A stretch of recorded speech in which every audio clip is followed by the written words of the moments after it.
Hi, I'm Casey Davidson, Product Manager with Shakespeare Fishing Company. Today we're going to talk about the proper way to re-spool a Spincast reel.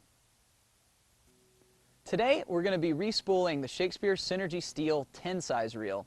And the first thing we want to do is make sure we're putting the correct pound test line on your reel. So what you want to do is flip it over and identify the line capacity right here on the reel. This particular reel calls for 75 yards of 10-pound test. The next thing we want to do is remove the front cone of the reel by unscrewing it, and we just want to take all the remaining line off of your reel. Just take all the old line off. Okay, so now we've taken all the old line off of our reel and we're ready to reattach the new line. So the first thing you want to do is take that line and run it through the first guide of your rod. And I'm going to demonstrate the next steps with this yellow piece of line. So what I'm going to do is run that through the front cone of the reel, set that down, and I'm going to start to tie the knot to attach the line to the reel.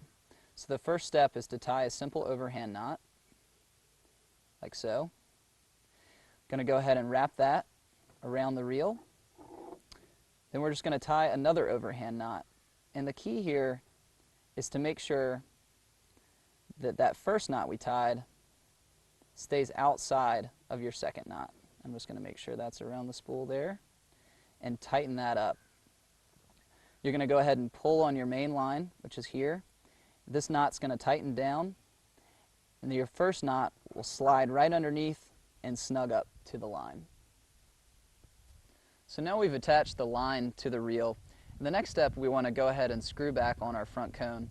The important thing to remember here is we have to keep the line tight when we're putting that front cone back on.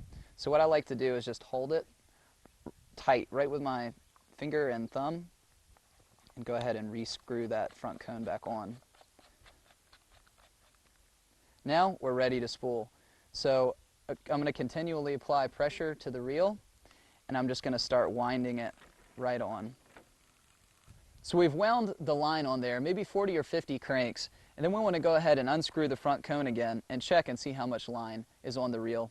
A good rule of thumb is you just want to look inside and make sure that there's about 1/8 of an inch of the inside of the reel still showing. Okay, so now we've got our reel filled with line. Next, you just want to run the line through the rest of your guides and tie on your favorite lure, and you're ready to go fishing. I hope you guys enjoyed our video today. Please check us out on our Shakespeare Fishing page on Facebook, and also check us out on the web at shakespeare-fishing.com.